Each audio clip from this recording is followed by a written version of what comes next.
Good morning, dear students. Welcome to this online lecture. I am Mr. Rahul Pawar.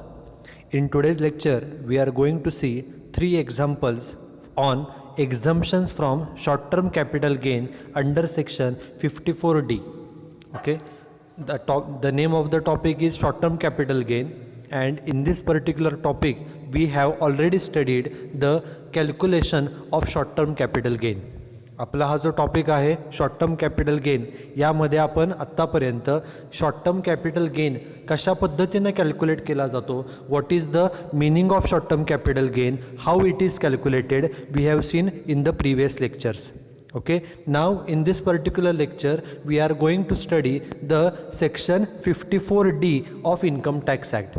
हा जो section आहे section 54D हा कशासाठी आहे तर जर सपोज एखादी बिल्डिंग आहे, एखादी लँड आहे जी आपण बिझनेससाठी वापरतोय, त्या जागेचा किंवा त्या बिल्डिंगचा जर गव्हर्नमेंटने कंपल्सरी ताबा घेतला गव्हर्नमेंटच्या काही कामासाठी किंवा सोसायटीच्या बेनिफिटसाठी, जर आपल्या बिझनेसची जागा किंवा बिल्डिंग जर गव्हर्नमेंटने ताब्यामध्ये घेतली तर गव्हर्नमेंट आपल्याला कॉम्पेन्सेशन देतं. Okay, when the government makes compulsory acquisition of the land or building of our business, then government gives compensation to us. मग हे जे काय आपल्याला कॉम्पेन्सेशन मिळतं, नुकसान भरपाई मिळते, ही मार्केट रेटप्रमाणे कॉम्पेन्सेशन आपल्याला दिलं जातं.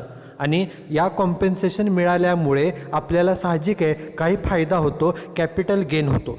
मग हा जो काय कॅपिटल गेन होतो, गव्हर्नमेंटने कंपल्सरी आपली जागा किंवा आपली इमारत बिल्डिंग कंपल्सरी ॲक्वायर केल्यामुळे, कंपल्सरी ताब्यात घेतल्यामुळे जो काही आपल्याला फायदा होतो, त्या फायद्यामधून आपल्याला काही एक्झम्पशन्स मिळतात, टॅक्समधून काही माफी मिळते, ते आपण या लेक्चरमध्ये पाहणार आहोत. This is section 54D.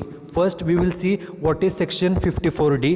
This section is for capital gain on compulsory acquisition. Compulsory काय, कंपल्सरी ॲक्विजिशन केलेलं आहे.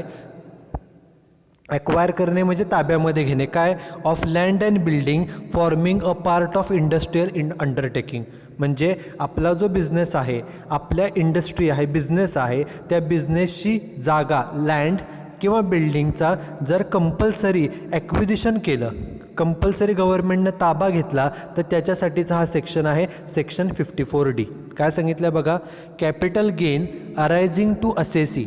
एखाद्या व्यक्तीला, मग तो व्यक्ती इंडिव्हिज्युअल असेल, HUF असेल, कंपनी असेल किंवा अजून कोण व्यक्ती असेल, एखाद्या व्यक्तीला जर कॅपिटल गेन झाला, फायदा झाला, कशामुळे, on transfer by way of compulsory acquisition. Compulsory आपल्या जागेचा किंवा इमारतीचा ॲक्विजिशन केलं, ताबा घेतला. कशाचा ताबा, land or building forming a part of industrial undertaking belonging to him. Okay, आपल्या मालकीची जी काय इंडस्ट्रीची, आपल्या बिझनेसची जी काय जागा आहे किंवा बिल्डिंग आहे, याचा ताबा कंपल्सरी गव्हर्नमेंटनं घेतला असेल, तर जो आपल्याला फायदा होतो, it is exempt from tax if the following conditions are satisfied. Okay, आपल्या जागा आहे, आपली बिल्डिंग आहे, या बिल्डिंगचा किंवा आपल्या जागेचा गव्हर्नमेंटने कंपल्सरी ताबा घेतला. कशासाठी, गव्हर्नमेंटचं एखादं काम असेल किंवा सोसायटीच्या बेनिफिटसाठी तिथे एखादं काहीतरी काम करायचं असेल, त्यासाठी जर आपल्या जागेचा किंवा आपल्या इमारतीचा जर गव्हर्नमेंटने ताबा घेतला, तर गव्हर्नमेंट आपल्याला कॉम्पेन्सेशन पेड करतं. हे कॉम्पेन्सेशन जे आपल्याला मिळतं, ते कॉम्पेन्सेशन मिळाल्यामुळे आपल्याला काही कॅपिटल गेन, काही फायदा होतो. बरोबर, तो फायदा का होतो, because the government gives the compensation as per the market rates prevailing in the on that particular situation, on that particular date. त्या डेटला मार्केट रेट काय आहे, त्या रेटप्रमाणे कॉम्पेन्सेशन दिलं जातं, आणि ते कॉम्पेन्सेशन मिळाल्यामुळे आपल्याला काही फायदा होतो. ओके, कॅपिटल गेन होतो. हा कॅपिटल गेन जो आहे तो टॅक्समधून आपल्याला त्याची माफी मिळू शकते, एक्झम्प्ट फ्रॉम टॅक्स होऊ शकतो, टॅक्समधून माफ रक्कम होऊ शकते, पण कधी, if the conditions are satisfied. कोणकोणत्या कंडिशन्स आहेत बघा. First condition is such land or building, जी जागा आहे किंवा जी बिल्डिंग आहे ती शॉर्ट टर्म किंवा लाँग टर्म असेट असली तरी चालेल. ओके, मग शॉर्ट टर्म असेट म्हणजे काय, लॉंग टर्म असेट म्हणजे काय हे आपण ऑलरेडी पाहिलेलं आहे की एखादी असेट जर 3 वर्षाच्या अगोदर तुम्ही विकली तर त्या असेटला शॉर्ट टर्म असेट असं म्हटलं जातं. When any asset is sold before 3 years from the date of purchase, asset खरेदी केल्यापासून 3 वर्षाच्या अगोदर जर तुम्ही ती असेट विकली then it is called as a short term capital asset. परंतु ज्या इममुव्हेबल प्रॉपर्टीज असतात जसं की लँड, जसं की बिल्डिंग, त्याच्यासाठी हा 3 वर्षाचा जो नियम आहे तो 2 वर्षाचा केलेला आहे. म्हणजेच काय, if the land or building which are immovable properties, जर आपण जमीन किंवा बिल्डिंग 2 वर्षाच्या अगोदर विकली तर त्या असेटला शॉर्ट टर्म असेट असं म्हटलं जातं. If the land or building is sold before 2 years from the date of purchase, खरेदी केल्यापासून 2 वर्षाच्या अगोदर जर असेट विकली तर त्या असेटला शॉर्ट टर्म असेट म्हणायचं, आणि जर 2 वर्षानंतर विकली तर त्याला लाँग टर्म असेट असं म्हटलं जातं. If the land or building is sold after 2 years from the date of purchase then it is termed as a long term capital asset.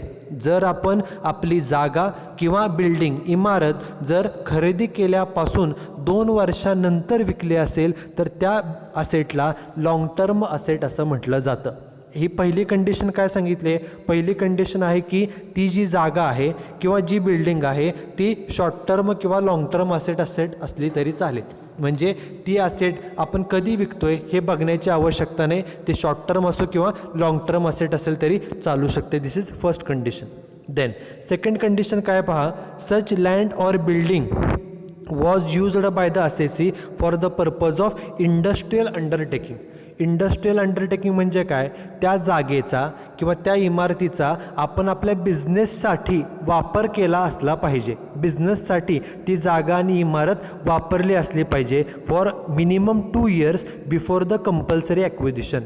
म्हणजे गव्हर्मेंटने ती जागा किंवा ती इमारत कंपल्सरी ताब्यामध्ये घेण्याच्या पूर्वी कमीत कमी 2 वर्ष तरी, ॲटलिस्ट म्हणजे कमीत कमी 2 वर्ष तरी त्या जागेचा, त्या इमारतीचा वापर हा आपण इंडस्ट्रियल अंडरटेकिंग, बिझनेससाठी वापर हा केला पाहिजे.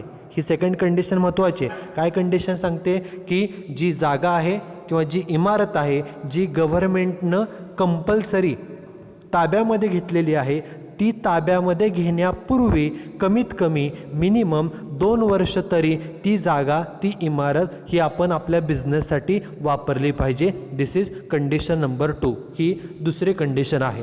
आता त्यानंतर तिसरी कंडिशन काय बघा, the assessee has purchased any other land or building within a period of 3 years from the date of compensation. Okay, पण कधीपासून, 3 वर्षामध्ये.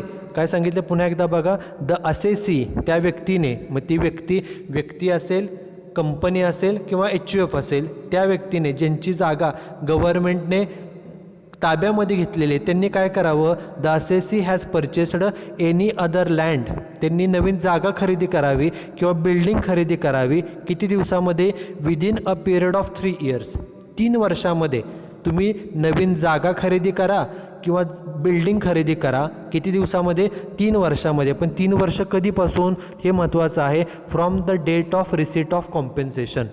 ओके, तुम्ही कॉम्पेन्सेशन मिळाल्यापासून पुढच्या 3 वर्षामध्ये तुम्ही एकतर नवीन जागा खरेदी केली पाहिजे किंवा बिल्डिंग खरेदी केली पाहिजे, पण 3 वर्षामध्येच. आणि 3 वर्ष कुठून चालू होतात, तर कॉम्पेन्सेशन मिळाल्यापासून. कॉम्पेन्सेशन मिळण्यासाठी काही वेळा उशीर होतो, 6 महिने जातात, वर्ष जातं. गव्हर्मेंट जागा, बिल्डिंग ताब्यामध्ये घेतं आणि काही दिवसांनी, 4-5 महिन्यांनी कॉम्पेन्सेशन देतं. कॉम्पेन्सेशन मिळाल्यापासून पुढचे 3 वर्षामध्ये आपण नवीन बिल्डिंग किंवा नवीन जागा खरेदी केली पाहिजे आपल्या बिझनेससाठी. ओके, अगोदर आपण ती जागा, ती बिल्डिंग आपल्या बिझनेससाठी वापरत होतो, आता ती जागा गव्हर्मेंटनं ताब्यामध्ये घेतलेली आहे, स्वतःच्या ताब्यामध्ये, गव्हर्मेंटच्या ताब्यामध्ये आहे. आता जे काय कॉम्पेन्सेशन मिळेल ते मिळाल्यापासून आपण पुढच्या 3 वर्षामध्ये आपण नवीन जागा किंवा नवीन बिल्डिंग परचेस केली पाहिजे. 3 वर्षामध्ये एकतर ते परचेस करा किंवा or constructed a building within such period.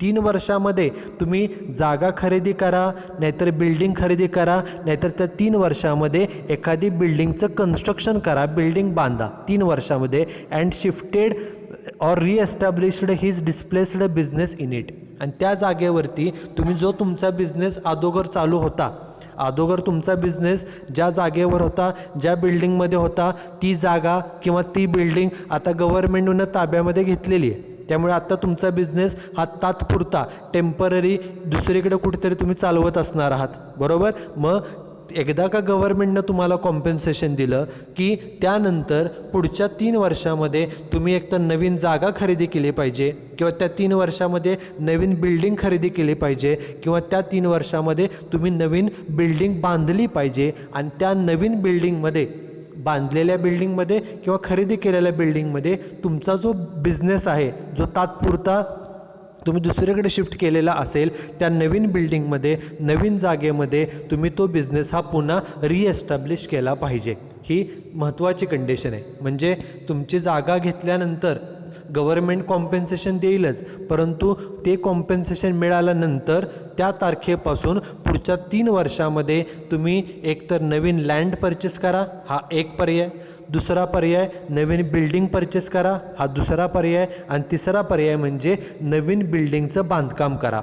आणि ते करून झाल्यानंतर तुमचा जो अगोदरचा बिझनेस आहे, जो तात्पुरता तुम्ही दुसऱ्या ठिकाणी शिफ्ट केला असेल, तो बिझनेस तुम्ही या नवीन बिल्डिंगमध्ये, नवीन जागेमध्ये हा पुन्हा चालू केला पाहिजे. ही तिसरी महत्त्वाची कंडिशन आहे. यापूर्वीच्या ज्या कंडिशन्स होत्या की ती ॲसेट शॉर्ट टर्म किंवा लाँग टर्म चालेल, त्यापेक्षा ही कंडिशन ही सर्वात महत्त्वाची आहे. बाकीच्या कंडिशन ह्या मोर ऑर लेस सर्व कॉमन असतात. बघा पुढची कंडिशन, कंडिशन नंबर 4. चौथी कंडिशन काय बघा, the capital gain arising from such compulsory acquisition. Okay, हे कंपल्सरी ॲक्विजिशन केल्यामुळे आपल्या जमिनीचा, आपल्या बिल्डिंगचा गव्हर्नमेंटनं कंपल्सरी ताबा घेतल्यामुळे जो काही आपल्याला फायदा होईल, ओके, तो फायदा इज एक्झम्प्ट फ्रॉम टॅक्स. त्यापैकी टॅक्समधून किती माफी मिळेल, to the extent of cost of new land and building acquired. म्हणजे काय तर आपल्याला आपली ॲसेट्स गव्हर्नमेंटनं ताब्यात घेऊन जो काही आपल्याला फायदा होणार आहे, ओके, त्या फायद्यामधून सपोज आपल्याला कॅपिटल गेन झाला 10 लाख रुपये. ओके, हा फायदा आपला आहे 10 लाख रुपये. आणि सपोज आपण नवीन लँड परचेस केली, नवीन बिल्डिंग परचेस केली 8 लाखाची. तर जो फायदा झालेला आहे त्यापैकी आपण किती रुपये इन्व्हेस्ट करतो आहे नवीन बिल्डिंग खरेदी करण्यामध्ये, नवीन लँड खरेदी करण्यामध्ये, तेवढ्याची आपल्याला सूट मिळू शकते. ओके, म्हणजे कॅपिटल गेन 10 लाख झाला होता, पण त्या 10 लाखापैकी आपण जर फक्त 8च लाख गुंतवले तर 8 लाखाची सूट मिळेल. शिल्लक जे 2 लाख आहेत तेवढे टॅक्सेबल होतील. परंतु जर आपण असं केलं, 10 लाख फायदा होता, 10 लाखच्या 10 लाख सगळे जर गुंतवले तर सर्व रक्कम आपली माफ होऊ शकते, आपल्याला टॅक्स भरावा लागणार नाही. म्हणजेच काय, thus if the entire capital gain is reinvested, आपल्याला जो काय फायदा झालेला आहे तो सर्व फायदा जर आपण गुंतवला तर from such land and building, तर इट इज टोटली एक्झम्प्ट. जर झालेला फायदा आपण नवीन लँड अँड बिल्डिंगमध्ये इन्व्हेस्ट केला सर्व फायदा, तर आपला सर्व टॅक्स हा माफ होऊ शकतो. But if it is partially reinvested, जर आपण त्यापैकी काहीच रक्कम फक्त इन्व्हेस्ट केली असेल, जे आपण मगाशी उदाहरण पाहिलं, 10 लाख फायदा झाला होता परंतु आपण फक्त 8च लाख गुंतवले असतील तर 8 लाखच माफ होतील. रिमेनिंग अमाऊंट जी 2 लाख आहे ती टॅक्सेबल होते. बघा, only the part reinvested is exempt and balance is taxable. 8 lakh invest केले तेवढे माफ होतील आणि जे शिल्लक 2 लाख आहेत तेवढे मात्र होणार आहेत taxable. This is condition number 4. And last condition is condition number 5. बघा, in case the amount of capital gain could not be utilised by assessee for acquiring the new asset before the due date. जर त्या व्यक्तीला मुदतीमध्ये due डेटच्या अगोदर income tax return भरण्याच्या अगोदर जर ते पैसे नवीन लँड किंवा बिल्डिंगमध्ये इन्व्हेस्ट करता आले नाही तर त्याला पर्याय काय उपलब्ध आहे. ओके, एकतर त्यानं ते पैसे नवीन लँड खरेदी करण्यामध्ये इन्व्हेस्ट केले पाहिजेत, किंवा नवीन बिल्डिंग खरेदी करण्यामध्ये, किंवा तिसरा पर्याय म्हणजे बिल्डिंगच्या कन्स्ट्रक्शनमध्ये. आणि हे त्याला कॉम्पेन्सेशन मिळाल्यापासून 3 वर्षाच्या अगोदर, 3 वर्ष हा कालावधी महत्त्वाचा आहे, 3 वर्षामध्येच करावं लागतं. पण जर हे त्याला करता आलं नाही तर amount should be deposited in the capital gain account scheme 1988.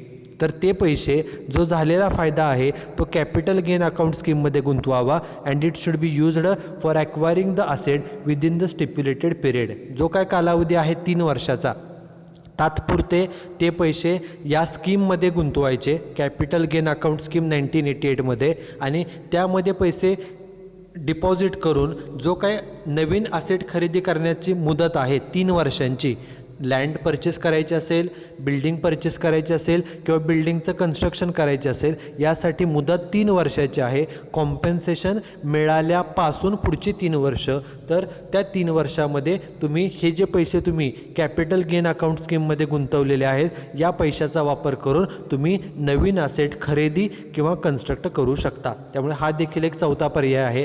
त्यामुळे जे कॉम्पेन्सेशन मिळतं, okay, if the government makes compulsory acquisition of the land or building of our business, then we get the compensation from the government.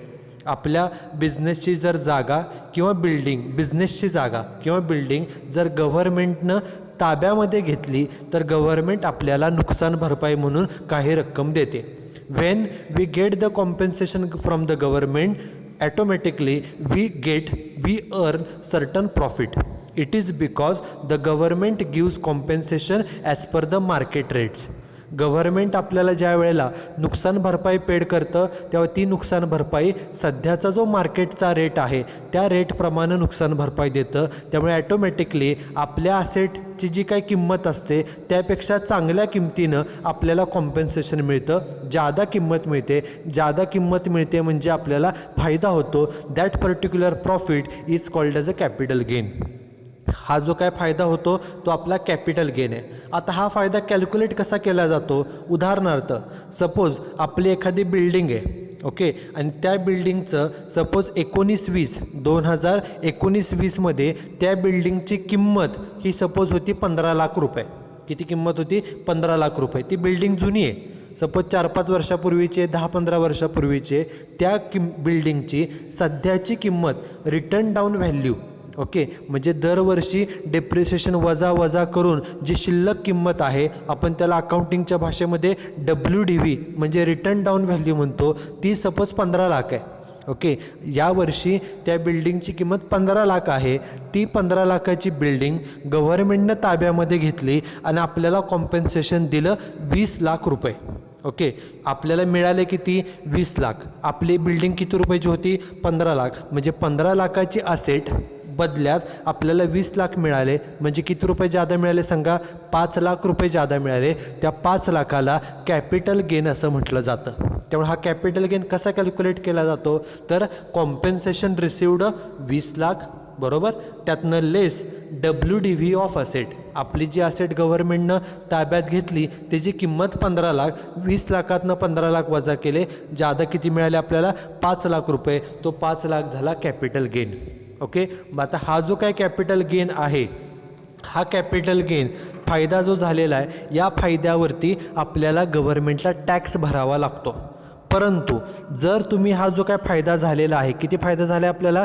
5 lakh फायदा झालेला आहे. हा फायदा जो आहे प्रॉफिट आहे, याच्यावर तुम्हाला टॅक्स पेड करावा लागेल. पण जर तुम्हाला टॅक्स वाचवायचा असेल, टॅक्स सेव्ह करायचा असेल, तर तुम्हाला एकूण 4 पर्याय आहेत. पहिला पर्याय आहे तो म्हणजे तुम्ही नवीन लँड परचेस केली पाहिजे. ओके, नवीन लँड परचेस केली पाहिजे. किती दिवसामध्ये? तर 3 वर्षामध्ये. कुठून 3 वर्ष? तर कॉम्पेन्सेशन मिळाल्यापासून, कॉम्पेन्सेशन ज्या दिवशी मिळालं आहे तिथून पुढं 3 वर्ष. त्या 3 वर्षामध्ये you should purchase a land for your business. तुम्ही तुमच्या बिझनेससाठी लँड परचेस केले पाहिजे. This is first option. Second option is you should purchase a building for your business. जे काय तुम्हाला फायदा झालेला आहे, गव्हर्नमेंटकडून तुम्हाला पैसे मिळालेले आहेत, त्या पैशामधून तुम्ही बिल्डिंग खरेदी केली पाहिजे. किती दिवसामध्ये? तोच कालावधी 3 वर्षामध्ये. कुठून 3 वर्ष? कॉम्पेन्सेशन गव्हर्नमेंटकडून जी नुकसान भरपाई मिळाली आहे तिथून पुढचे 3 वर्ष, त्या 3 वर्षामध्ये तुम्ही बिल्डिंग खरेदी केली पाहिजे. तिसरा पर्याय आहे तो आहे तुम्ही बिल्डिंगचं कन्स्ट्रक्शन केलं पाहिजे, कन्स्ट्रक्शन ऑफ बिल्डिंग. ओके, जे काय तुम्हाला बिझनेसची बिल्डिंग होती ती आता गव्हर्नमेंटनं ताब्यामध्ये घेतलेली आहे, तेव्हा तुमच्या बिझनेससाठी तुम्ही नवीन ठिकाणी एखाद्या बिल्डिंगचं कन्स्ट्रक्शन केलं पाहिजे. ते सुद्धा किती दिवसात करायचं? कॉम्पेन्सेशन मिळाल्यापासून 3 वर्षामध्ये. हा तिसरा पर्याय. आणि चौथा पर्याय आहे तो म्हणजे की तुम्ही तात्पुरती ती रक्कम कॅपिटल गेन स्कीम जी आहे, कॅपिटल गेन स्कीम 1988, यामध्ये पैसे तुम्ही ठेवू शकता. आणि जी काय मुदत आहे आपली 3 वर्षाची, त्यामध्ये तुम्ही एकतर लँड परचेस करा, बिल्डिंग परचेस करा किंवा बिल्डिंगचं कन्स्ट्रक्शन करू शकता. असे तुम्हाला एकूण 4 पर्याय दिलेले आहेत. ओके, आणि हे 4 पर्याय वापरून तुम्हाला जो काय प्रॉफिट झालेला आहे, आपण मगाशी पाहिलं की आपल्याला प्रॉफिट किती झाला होता, तर 5 लाख रुपये प्रॉफिट झालेला होता. ओके, ह्या प्रॉफिटमधून तुम्ही जर या 4 पर्यायामध्ये इन्व्हेस्टमेंट केली तर तुम्हाला टॅक्समधून एक्झम्पशन म्हणजे माफी मिळू शकते. किती माफी मिळेल? तुम्ही पैसे किती गुंतवताय त्याच्यानुसार तुम्हाला माफी मिळणार आहे. फायदा झाला आहे 5 लाख, पण तुम्ही नवीन असेटमध्ये फक्त 4 लाखच गुंतवले.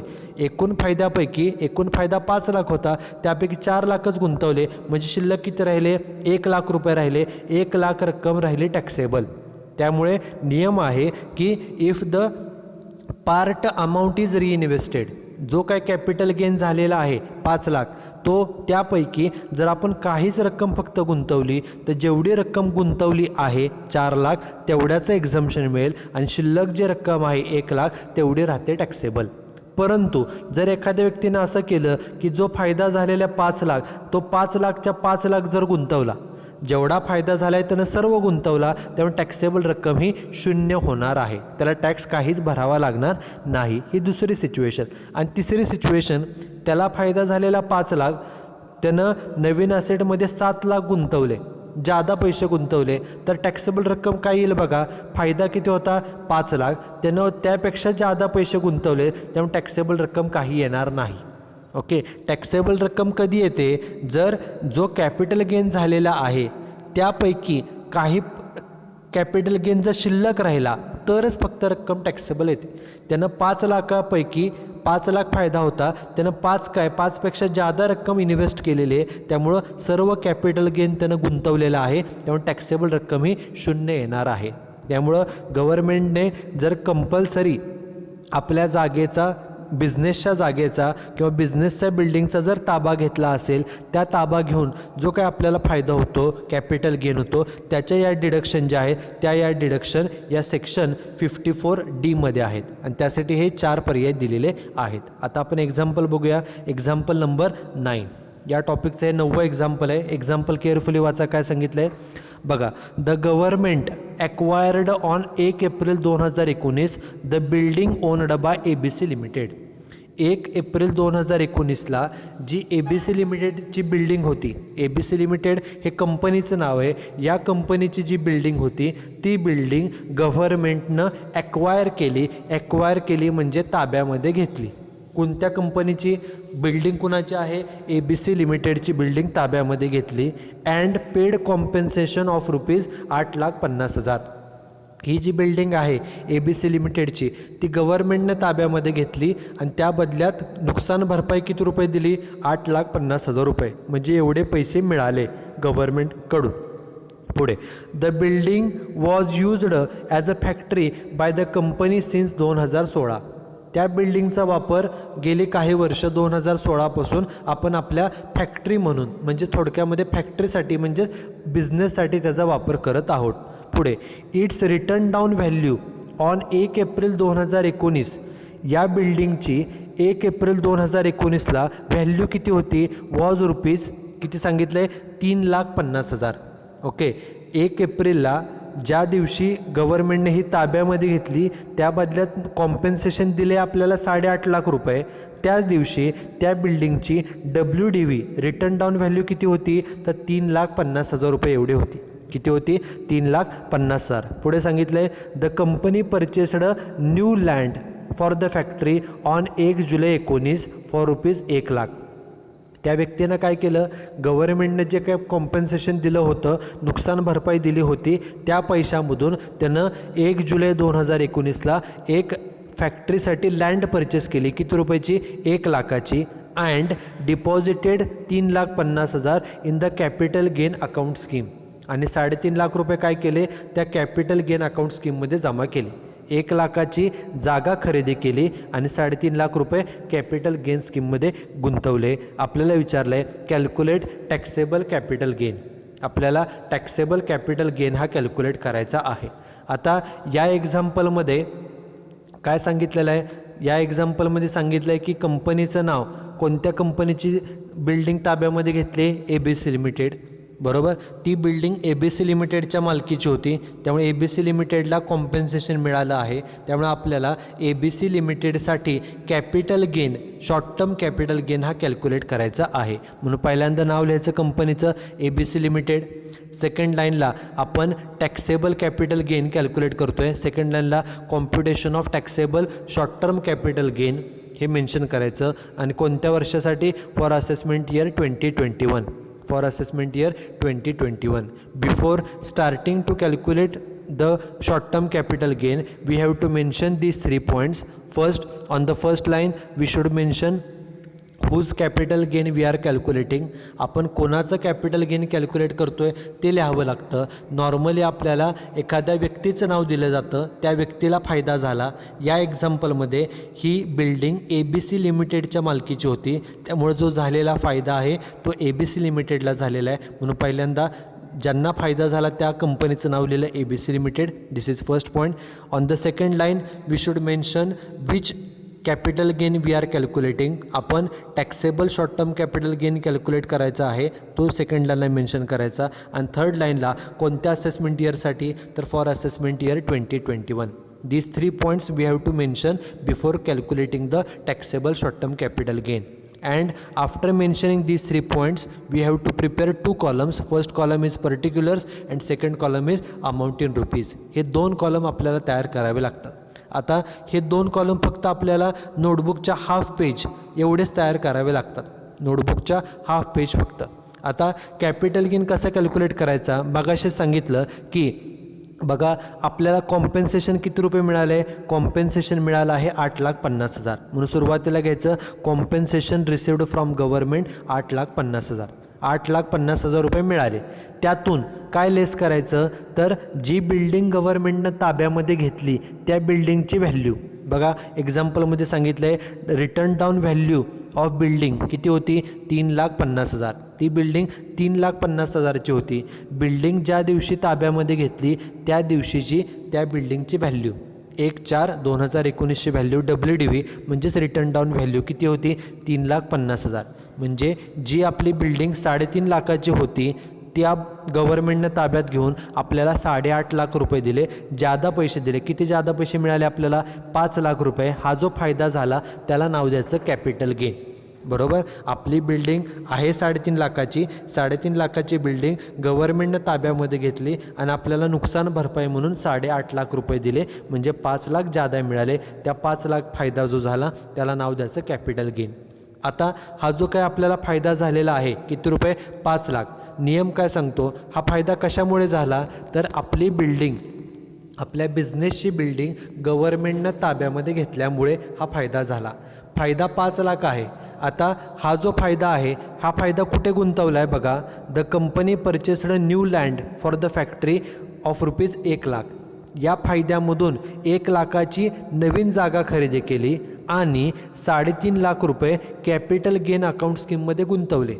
ओके, नियम सांगतो की जर गव्हर्नमेंटनं एखाद्या बिझनेसची, एखाद्या व्यक्तीची बिझनेसची जागा किंवा बिझनेसची बिल्डिंग ताब्यामध्ये घेतली असेल आणि काय कॉम्पेन्सेशन दिलं असेल, जो काय फायदा होतो तो फायदा आपण 4 गोष्टींमध्ये गुंतवू शकतो. एक म्हणजे लँड परचेस करणे, दुसरं म्हणजे बिल्डिंग परचेस करणे, तिसरं म्हणजे बिल्डिंगचं कन्स्ट्रक्शन किंवा चौथं म्हणजे कॅपिटल गेन स्कीममध्ये. ह्या 4 पर्याय आहेत.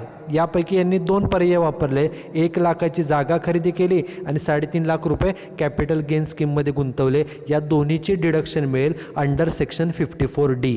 ओके, याचं एक्झम्पशन मिळेल, माफ होईल, त्यामुळे एक ओळ जागा सोडून लिहायचं लेस एक्झम्पशन अंडर सेक्शन 54D. ओके, हे दोन गुंतवणूक जे केले, पहिले काय, कॉस्ट ऑफ लँड परचेस्ड, किती रुपयाची जागा खरेदी केली बघा, जागा खरेदी केली 1 लाखाची, ते 1 लाखाची सूट मिळेल. आणि दुसरं त्यांनी कॅपिटल गेन स्कीममध्ये किती पैसे गुंतवलेत, 3.5 लाख. ते दुसरं deposit in capital gain scheme, capital gain स्कीममध्ये पैसे जमा केले 3.5 लाख रुपये. म्हणजे असेट ट्रान्सफर करून गव्हर्नमेंटनं ताब्यामध्ये घेऊन आपल्याला 5 लाख फायदा झाला होता. त्यापैकी 1 लाख जमीन खरेदी करण्यात गुंतवले, 3.5 लाख रुपये कॅपिटल गेन स्कीममध्ये गुंतवले. असे एकूण आपण गुंतवणूक किती केली आहे बघा, 1 लाख आणि 3.5 लाख, असे आपण 4,50,000 रुपये, किती, 4,50,000 रुपये गुंतवले. 5 लाखापैकी 4.5 लाख रुपये गुंतवले, शिल्लक किती राहिले, 50,000. त्याला म्हणायचं taxable short term capital gain. Okay, इथं नियम आपला काय वापरला, तर out of total capital gain, जो काय एकूण फायदा झालेला होता त्यापैकी आपण गुंतवला किती, 4,50,000. ओके, 1 लाख जमीन खरेदी करण्यामध्ये आणि 3.5 लाख रुपये कॅपिटल गेन स्कीममध्ये, असे 4.5 लाख गुंतवले. 5 लाखापैकी 4.5 लाख इन्व्हेस्ट केले, उरलेला जो काय 50,000 फायदा आहे तेवढा असतो टॅक्सेबल. त्याला म्हणायचं taxable short term capital gain. This is first example. Now the second, this is example number 10. हे एक्झाम्पल केअरफुली बघा काय सांगितलं आहे. एक्झाम्पल आहे, x limited constructed a building for industrial purpose in September 2017. एक्झाम्पलमध्ये सांगितलं आहे, एक्स लिमिटेड नावाची company आहे, या कंपनीनं बिल्डिंग कन्स्ट्रक्ट केली, एक बिल्डिंगचं बांधकाम केलं. कशासाठी, फॉर इंडस्ट्रियल पर्पज. ती बिल्डिंग इंडस्ट्री म्हणून बिझनेससाठी, ओके, फॅक्टरीसाठी ती बिल्डिंग बांधलेली आहे. आणि कधी बिल्डिंगचं बांधकाम केलेलं आहे, इन सप्टेंबर 2017, सप्टेंबर 2017मध्ये बिल्डिंग बांधलेली आहे. Okay, which was acquired by the state government in May 2019. 2017मध्ये जी बिल्डिंग आपण बांधली, 2017मध्ये बांधली, सप्टेंबर 17मध्ये, ती बिल्डिंग गव्हर्नमेंटनं मे 2019मध्ये ताब्यामध्ये घेतली. ओके, ॲक्वायर केली म्हणजे ताब्यामध्ये घेतली. आणि त्याच्याबद्दल कॉम्पेन्सेशन किती दिलं, by paying a compensation of ₹12 lakh. ती बिल्डिंग गव्हर्नमेंटनं ताब्यात घेतली आणि आपल्याला नुकसान भरपाई म्हणून 12 लाख रुपये दिले, आपल्याला 12 लाख रुपये मिळाले. पुढे, the return down value of the building on 1 April 2019 was 5 lakh. ज्या वर्षामध्ये ही बिल्डिंग ताब्यात गव्हर्नमेंटनं घेतली, कोणत्या तारखेला घेतली, तर मे 2019. मे 19 म्हणजेच 19-20, बरोबर. मे 19 म्हणजे हे वर्ष कोणतं आहे, 19-20. या वर्षामध्ये गव्हर्नमेंटनं ही बिल्डिंग ताब्यामध्ये घेतलेली आहे. त्या वर्षी त्या असेटची, त्या बिल्डिंगची WDV रिटर्न डाऊन व्हॅल्यू किती आहे, ती व्हॅल्यू आहे 5 लाख. मग आता साधं सिंपल लॉजिक आहे बघा, आपली बिल्डिंग आहे, ते बिल्डिंगची किंमत 5 लाख आहे. 5 लाखाची बिल्डिंग गव्हर्नमेंटनं 20 लाखाला घेतली, सॉरी किती रुपयाला, 12 लाख रुपये आपल्याला नुकसान भरपाई दिली, आपल्याला 12 लाख मिळाले आणि आपल्याकडची 5 लाखाची बिल्डिंग गेली. म्हणजे 5 लाखाची असेट देऊन आपल्याला 12 लाख मिळाले, म्हणजे आपल्याला किती रुपये जादा मिळाले सांगा, 7 लाख रुपये थोडक्यामध्ये जादा मिळालेले आहेत. 5 लाखाची बिल्डिंग होती, ज्या वर्षी बिल्डिंग गव्हर्नमेंटने ताब्यात घेतली त्या वर्षीची WDV आहे 5 लाख. त्या असेटची किंमत 5 लाख रुपये आहे बुक्स ऑफ अकाउंट्सप्रमाणे. ती गव्हर्नमेंटनं ताब्यात घेऊन आपल्याला नुकसान भरपाई 12 लाख रुपये दिलेली आहे, म्हणजे 7 लाख आपल्याला प्रॉफिट कॅपिटल गेन झालेला आहे. पुढे काय सांगितलं बघा, the company constructed another building in March 2020 costing ₹6 lakh. आपली ही जी बिल्डिंग अगोदरची होती ती आपण आपल्या बिझनेससाठी बांधलेली होती, परंतु ती बिल्डिंग गव्हर्नमेंटनं ताब्यामध्ये घेतल्यामुळे आपल्याला गव्हर्नमेंटनं नुकसान भरपाई दिलेली आहे, 12 लाख दिलेली आहे. मग त्या पैशातून आपण नवीन बिल्डिंग बांधली मार्च महिन्यामध्ये. किती रुपये खर्च केला त्यासाठी, 6 लाख रुपये खर्च केला. आणि पुढे म्हणतात कॉम्प्यूट टॅक्सेबल कॅपिटल गेन. आपल्याला कॅपिटल गेन किती झाला तो आपल्याला फाइंड आउट करायचा आहे. आता कोणाची कंपनी आहे, कंपनीचं नाव काय आहे, एक्स लिमिटेड. पहिल्यांदा आपण कॅल्क्युलेशन करूया. बघा सुरुवातीला नाव लिहिलं एक्स लिमिटेड, ज्या कंपनीला फायदा झालेला आहे त्यांचं नाव लिहायचं एक्स लिमिटेड. सेकंड लाईनला computation of taxable short term capital gain. ही बिल्डिंग 2017ची आहे आणि लगेच 2019मध्ये ती ताब्यात घेतली, म्हणजे ही बिल्डिंग शॉर्ट टर्म आहे. 1-2 वर्षामध्येच ही बिल्डिंग गव्हर्नमेंटनं ताब्यात घेतली, त्यामुळे ती असेट शॉर्ट टर्म आहे, म्हणून त्या गेनला शॉर्ट टर्म कॅपिटल गेन असं म्हणायचं. Okay, this is second. आणि कोणत्या वर्षासाठी? For assessment year 2021. हे पहिल्यांदा 3 गोष्टी मेन्शन करायच्या. After that we should prepare 2 columns. First column particulars, second column amount in rupees. हे 2 कॉलम फक्त आपल्याला तयार करावे लागतात. आता कॅपिटल गेन कसा कॅल्क्युलेट करायचा? मागाच्या एक्झाम्पलप्रमाणे आपल्याला नुकसान भरपाई म्हणून किती पैसे मिळाले? नुकसान भरपाई मिळाली आहे 12 लाख रुपये. म्हणून सुरुवातीला घ्यायचं compensation received from government 12 lakh. 12 lakh रुपये मिळाले, बरोबर. त्यातून लेस आपली जी असेट आपण त्यांना दिली, गव्हर्नमेंटने ताब्यात घेतली, त्या असेटची बिल्डिंगची WDV रिटर्न डाऊन व्हॅल्यू. ती बिल्डिंग किती रुपयाची होती बघा? ती बिल्डिंग होती 5 लाख रुपयाची. WDV ऑफ बिल्डिंग 5 लाख रुपये, म्हणून ती घेतली 5 लाख रुपये. 5 लाखाची असेट देऊन 12 लाख रुपये मिळाले, म्हणजे किती फायदा झाला आपल्याला? 7 लाख. त्या 7 लाखाला म्हणायचं capital gain. Capital gain 7 lakh रुपये झालेला आहे, जो आपण मागाशीच कॅल्क्युलेट केला होता. आता हा जो 7 लाख फायदा झालेला आहे, हा कशामुळे झाला? तर आपल्या बिझनेसची बिल्डिंग गव्हर्नमेंटनं ताब्यामध्ये घेतल्यामुळे हा 7 लाख फायदा झाला. हा जो काय फायदा आहे, हा फायदा जर आपण इन्व्हेस्ट केला कुठे? नवीन लँड परचेस करण्यामध्ये, दुसरा नवीन बिल्डिंग परचेस करण्यामध्ये, तिसरा नवीन बिल्डिंग बांधण्यामध्ये, किंवा चौथा कॅपिटल गेन. या 4 पर्यायापैकी जर आपण पैसे गुंतवले तर आपल्याला एक्झम्पशन मिळतं. यांनी काय केलं बघा, कंपनीनं नवीन बिल्डिंग कन्स्ट्रक्ट केले, बांधकाम केले. किती रुपयाचं? 6 लाखाचं. म्हणजे ज्या फायदा झाला त्यातून त्यांनी नवीन बिल्डिंग बांधकाम केलं, 6 लाख रुपये खर्च केला. याची डिडक्शन, याचं एक्झम्पशन हे सेक्शन 54D मध्ये मिळतं. त्यामुळे फायदा झाला आहे 7 लाख, त्यातून एक ओळ जागा सोडून खाली लेस एक्झम्पशन अंडर सेक्शन 54D. 54D या सेक्शन अंतर्गत आपल्याला एक्झम्पशन मिळेल. कशाबद्दल? नवीन बिल्डिंग बांधली म्हणून. किती रुपयाची बिल्डिंग बांधली? 6 लाख रुपये. फायदा झाला होता 7 लाख. 7 लाखापैकी 6 लाख गुंतवले, तेवढे माफ होतील. 7 लाखापैकी 6 लाख गुंतवून झाले, शिल्लक किती राहिले? 1 लाख. त्या 1 लाखाला म्हणायचं taxable short term capital gain. Okay, एकूण फायदा 7 लाख होता, पण त्यापैकी फक्त 6 लाखच गुंतवले, उरलेले जे 1 लाख आहे तेवढे टॅक्सेबल. आणि आता शेवटचं एक्झाम्पल बघा ह्यावरती. Example number 11. ABC limited company आहे, ओन्स अ फॅक्टरी बिल्डिंग. त्यांची एक बिल्डिंग आहे. The WDV of the building on 1 April was 8.5 lakh रुपये. 1 एप्रिलला त्या बिल्डिंगची व्हॅल्यू किती आहे? 8,50,000. The company spend ₹2 lakh for constructing additional rooms in the building. Building आहे 8.5 लाखाची, ओके, आणि त्याच वर्षी अजून 2 लाख खर्च केला नवीन रूम्स बांधण्यासाठी. म्हणजे बिल्डिंगची किंमत झाली किती बघा? 1 एप्रिलची वर्षाच्या पहिल्या दिवशीची किंमत 8.5 लाख, आणि हा नवीन खर्च केला किती? 2 लाख. म्हणजे अशी एकूण आपली बिल्डिंग जी आहे ती जवळपास किती? 8.5 लाख आणि 2 लाख, एकूण बेरीज किती आली? 10,50,000ची बिल्डिंग आहे. On 31 January 2020 the government acquired the building by paying compensation of ₹20 lakh. गव्हर्नमेंटनं ही बिल्डिंग ताब्यात घेतली आणि आपल्याला नुकसान भरपाई किती दिली? 20 लाख रुपये. आपल्याला 20 लाख रुपये मिळाले. बघा, कंपनीचं नाव काय आहे? ABC limited. म्हणून सुरुवातीला कंपनीचं नाव लिहिलं 20 लाख रुपये. कंपनीचं नाव ABC लिमिटेड. आता आपण short term capital gain calculate करायचे. सेकंड लाईनला computation of taxable short term capital gain, आणि आपलं असेसमेंट इयर काय आहे? 2021. ते लिहिलं फॉर असेसमेंट इयर 2021. नेहमीप्रमाणे 2 column. First column particulars, second column amount in rupees. आपण एक्झाम्पल सॉल्व कसं करतो? सुरुवातीला घेतो कॉम्पेन्सेशन रिसिव्ड फ्रॉम गव्हर्नमेंट. किती कॉम्पेन्सेशन मिळाले आत्ताच पाहिलं आपण. गव्हर्नमेंटनं आपल्याला कॉम्पेन्सेशन दिले 20 लाख रुपये. ती अमाऊंट घेतली 20 लाख. आता यातून काय लेस करतो आपण? जी आपली असेट आहे त्याची व्हॅल्यू, म्हणून लेस WDV ऑफ बिल्डिंग ऑन 1/4/2019. वर्षाच्या सुरुवातीला ज्या वर्षी बिल्डिंग ताब्यात घेतली त्या वर्षी आपल्या बिल्डिंगची WDV बघा, पहिल्याच वाक्यात सांगितले WDV किती आहे? तर 8,50,000 एवढी व्हॅल्यू आहे. ती घेतली 8,50,000. Weight a minute. ओके, इथे एक फक्त मिस्टेक झाले. बिल्डिंगची WDV इथं 850 झाले, ते चुकून ते ॲक्च्युअल WDV आहे 5 लाख रुपये. सॉरी, इथे एक प्रिंटिंग मिस्टेक आहे, टायपिंग मिस्टेक आहे. ही WDV जी आहे ती 5 लाख रुपये आहे. ओके. 1 एप्रिलला ती जी बिल्डिंग आहे त्याची WDV रिटर्न डाऊन व्हॅल्यू किती घ्यायची, 5 लाख रुपये. आणि आपण त्या बिल्डिंगवरती खर्च किती केलेला आहे, नवीन रूम्स बांधण्यासाठी 2 लाख.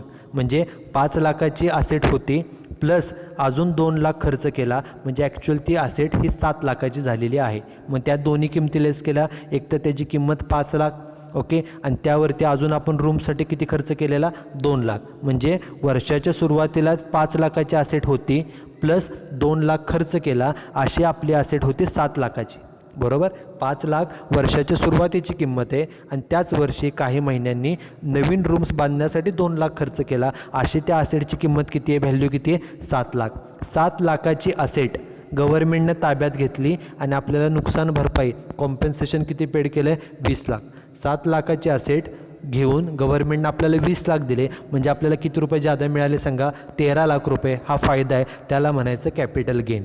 कॅपिटल गेन किती आला, तर 13 लाख रुपये आला. आता हा कॅपिटल गेन काय केला आहे बघा. The company constructed another building in March 2020 by spending ₹7 lakhs. कंपनीनं या पैशातून नवीन बिल्डिंगचं कन्स्ट्रक्शन केलं आणि त्यासाठी 7 लाख रुपये खर्च केले. जो काय नुकसान भरपाई मिळते त्यातून 4 पर्याय आपल्याला असतात इन्व्हेस्टमेंटसाठी. एक, लँड परचेस करणे, दुसरा बिल्डिंग परचेस करणे, तिसरा बिल्डिंग कन्स्ट्रक्ट करणे आणि चौथा कॅपिटल गेन स्कीममध्ये पैसे गुंतवणे. यांनी बिल्डिंगचं कन्स्ट्रक्शन केले, हा पर्याय निवडला, त्यासाठी 7 लाख रुपये गुंतवले. याची एक्झम्पशन हे आपल्याला सेक्शन 54D मध्ये मिळतं. म्हणून एक ओळ जागा सोडून लेस एक्झम्पशन अंडर सेक्शन 54D. 54D मध्ये हे कन्स्ट्रक्शन ऑफ बिल्डिंगसाठी, बिल्डिंग बांधली किती रुपयाची, 7 लाखाची, त्या 7 लाखाचं एक्झम्पशन मिळेल 7 लाख रुपये. बघा फायदा किती झाला होता, 13 लाख, त्यापैकी गुंतवला किती, 7 लाख. एकूण फायदा, सर्व फायदा गुंतवला नाही तर त्यापैकी फक्त 7 लाखच गुंतवले, तेव्हा राहिलेली रक्कम किती आहे, 13 लाखातून 7 लाख गेले, राहिले 6 लाख. ते 6 लाख आहेत टॅक्सेबल.